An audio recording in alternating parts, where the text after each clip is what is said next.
अपन continue करते हैं exercise 5A। So question number 10 तक कर लेते हैं। अब करेंगे question number 11। Question number 11 is which term of the AP 72, 68, 64, 60 is 0। तो यहाँ पे हमें बताना है कि कौन सी टर्म जो है AP की, यहाँ पे ये हमें AP में गिवन है और हमें बताना है कि कौन सी टर्म होगी AP की जो कि 0 होगी, यानी कि हमें यहाँ पे n की वैल्यू फाइंड करनी है।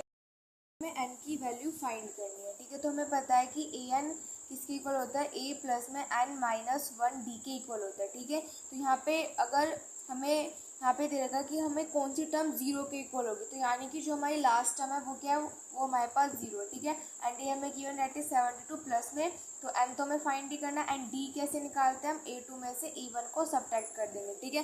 तो a2 मेरे पास क्या है, डायरेक्ट है 68, यानी कि 68 में से 72 को सब्ट्रैक्ट कर देंगे, पास आ जाएगा -4, ठीक है। तो यानी कि हो जाएगा -4, तो 0 इज इक्वल टू 72 -4 के अंदर मल्टीप्लाई कर देंगे तो -4 एंड प्लस के 4 हो जाएगा, तो हो जाएगा 0 इज इक्वल टू, इनको ऐड कर देंगे तो कितना हो जाएगा 76 माइनस के 4 एंड, ठीक है। तो ये 4 एंड इधर नेगेटिव हो जाएगा पॉजिटिव, तो 4 एंड इज इक्वल टू हमारे पास हो जाएगा यहाँ से 76, ठीक है। तो एन हमारे पास क्या हो जाएगा, डेट इज 76/4। अब इसको डिवाइड कर देंगे, 6 को 4 से डिवाइड करेंगे तो हमारे पास आ जाएगा 19। तो इसका मतलब है कि हमारी 19 टर्म होगी वो हमारी किसके इक्वल होगी, 0 के इक्वल होगी, ठीक है। सो ये हो जाएगा 11 का आंसर।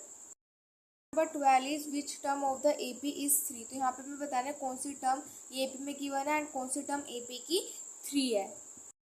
n की वैल्यू फाइंड करनी, तो हमें पता है कि an जो होता है वो किसके इक्वल होता है, a प्लस में n माइनस 1d के इक्वल होता है, ठीक है। एंड हमें n की ही वैल्यू फाइंड करनी, तो an यहाँ पे हमारे पास क्या हो जाएगा, 3 हो जाएगा, तो 3 इज इक्वल टू a मेरे पास क्या हो जाएगा फर्स्ट टर्म यानी कि 5/6 एंड n माइनस के 1 एंड d हम कैसे फाइंड करते हैं, सेकेंड टर्म में से फर्स्ट टर्म को सब्ट्रैक्ट कर देते हैं। तो सेकेंड टर्म हमारे पास 1 एंड फर्स्ट टर्म है 5/6, ठीक है। तो ऐसे हम लेंगे तो हो जाएगा 6 एंड 6 हो जाएगा -5, यानी कि हो जाएगा यहाँ से हमारे पास 1/6, 1 डिफरेंस हमारे पास आ जाएगा 1/6, ठीक है। तो हो जाएगा 3 इज इक्वल टू 5/6 एंड हो जाएगा ये हो जाएगा प्लस में 1/6 एंड माइनस के 1/6, ठीक है।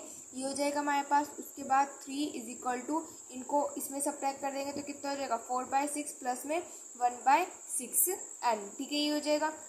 उसके बाद ये इधर क्या है, पॉजिटिव है, तो इधर आके नेगेटिव, यानी कि 3 माइनस के 4/6 इज इक्वल टू 1/6 एन हो जाएगा, ठीक है। यहाँ पे हम लेंगे एलसीएम, तो यहाँ पे एलसीएम लेंगे तो ये हो जाएगा 18, तो ये हो जाएगा 18 माइनस के 4 इज इक्वल टू 1/6 एन, ठीक है। अब यहाँ पे क्या होगा, इस वाले 6 से ये वाला 6 यहाँ पे कैंसिल हो जाएगा, 18 में से 4 सब्ट्रैक्ट करेंगे तो 14 इज इक्वल टू एन, यानी कि एन की वैल्यू क्या है हमारे पास 14, ठीक है।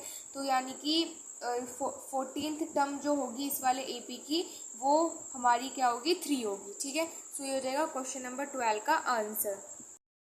Number 13 is which term of the AP is minus के 81। तो कौन सी टर्म जो है AP की वो माइनस के 81 होगी। तो अगेन हमें n की वैल्यू फाइंड करनी है। अगेन हम लगाएंगे an is equal to a plus n minus 1d, ठीक है। तो an मेरे पास क्या है माइनस के 81 इज इक्वल टू a क्या है 21 प्लस के एन माइनस 1 एंड d कैसे हम फाइंड करते हैं, सेकेंड टर्म में से फर्स्ट टर्म को सब्ट्रैक्ट कर देते हैं। तो सेकेंड टर्म मेरे पास क्या है 18 माइनस के 21 हो जाएगा, तो 18 में से 21 को सब्ट्रैक्ट क्या आ जाएगा -3, ठीक है। तो यानी कि d क्या हो जाएगा -3, यानी कि -81 इज इक्वल टू 21 एंड इसकी मल्टीप्लाई कर देंगे तो -3 एंड प्लस के 3, ठीक है। तो -81 इज इक्वल टू इन दोनों को ऐड कर देंगे तो 3 एंड 4 यानी कि 24 -3 ये हो जाएगा हमारे पास -81 -24 इज इक्वल टू -3 हो जाएगा। माइनस माइनस प्लस होता है, ऐड कर दें तो 4 एंड 1 5 8 9 10, ठीक है। तो 105 एंड वो भी -3 एंड, ठीक है। ये हो जाएगा। ओके, अब हमें क्या चाहिए, n की वैल्यू फाइंड करनी है। n की वैल्यू हमें यहाँ पे फाइंड करनी, कट कर दे इसको तो 3 3 ज़ा 9 एंड 3 5 ज़ा 15, यानी कि n की वैल्यू क्या है 35, यानी कि जो 35th जो टर्म होगी वो क्या होगी 81 होगी, ठीक है।